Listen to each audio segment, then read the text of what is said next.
বন্ধুরা, welcome to learning and writing channel.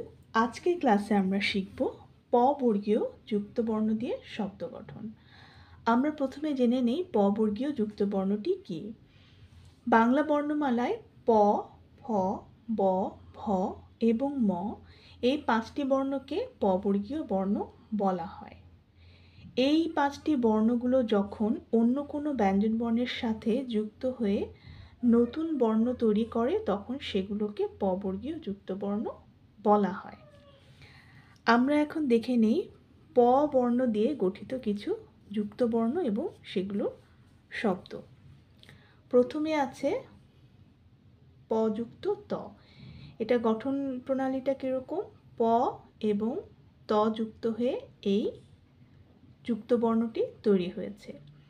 এগুলো দিয়ে আমরা কিভাবে শব্দ গঠন করতে পারি? প্রথমে আছে তপ্ত, ত প যুক্ত ত, তপ্ত।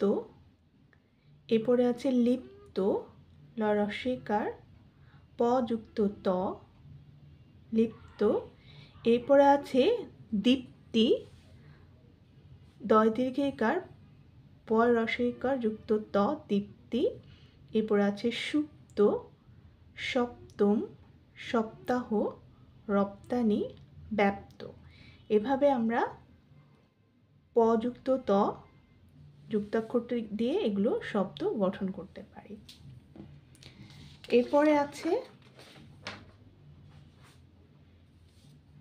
প দন্তন্য। এই যুক্তাক্ষরটি কিভাবে তৈরি হয়েছে? প এবং দন্তন্য দুটো বর্ণ মিলিত হয়ে এই যুক্তবর্ণটি তৈরি হয়েছে। এগুলো দিয়ে আমরা কিভাবে শব্দ গঠন করতে পারি?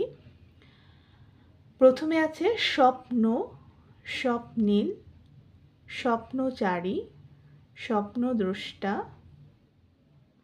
স্বপ্নময়, স্বপ্নলোক, স্বপ্নকল্প। এরপরে যুক্তবর্ণটি আছে প যুক্ত ল। পরের সাথে ল যুক্ত হয়ে এই যুক্তবর্ণটি আমরা পেয়েছি। এগুলো দিয়ে আমরা শব্দ গঠন করতে পারি কিভাবে?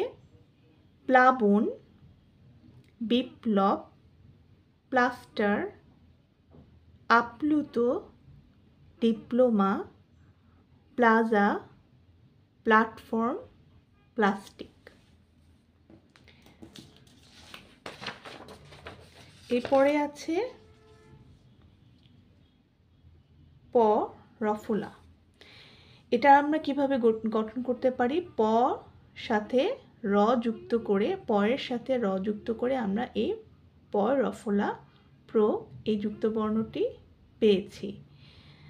আমরা দেখে নিই এগুলো দিয়ে আমরা কিভাবে শব্দ গঠন করতে পারি। প্রথমে আছে প্রথম, প্রশ্ন, প্রাণী, প্রথা, প্রতি, প্রকাশ, প্রচার, প্রধান, প্রভাত এবং প্রয়োজন।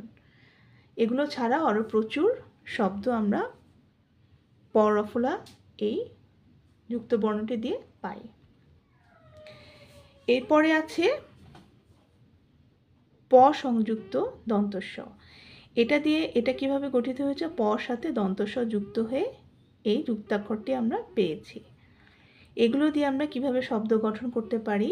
প্রথমে আছে লিপ্সা, অপ্সরা, কলাপস ইত্যাদি।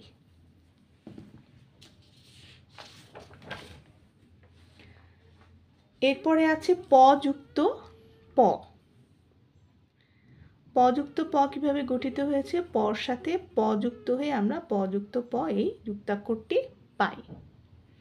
এগুলো দিয়ে বিভিন্ন শব্দ পাই, যেমন ধাপ্পা, গপ্প, টিপ্পনি, থাপ্পড়, চপ্পল ইত্যাদি বিভিন্ন ধরনের শব্দ আমরা প যুক্ত প এই যুক্তাক্ষরটি দিয়ে পেয়ে থাকি। বন্ধুরা, আশা করছি আজকের ক্লাসটি তোমাদের কাছে ভালো লেগেছে। ভালো লাগলে ভিডিওটিতে একটি লাইক দিয়ে দিও, আর তোমাদের বন্ধুদের সাথে ক্লাসটি শেয়ার করে তাদেরকেও ক্লাসটি দেখার সুযোগ করে দিও। আর চ্যানেলটিতে একটি সাবস্ক্রাইব করে রেখো, যাতে করে আমি যখনই নতুন কোনো ক্লাস তৈরি করব তোমরা সেটা দেখে নিতে পারো। ধন্যবাদ।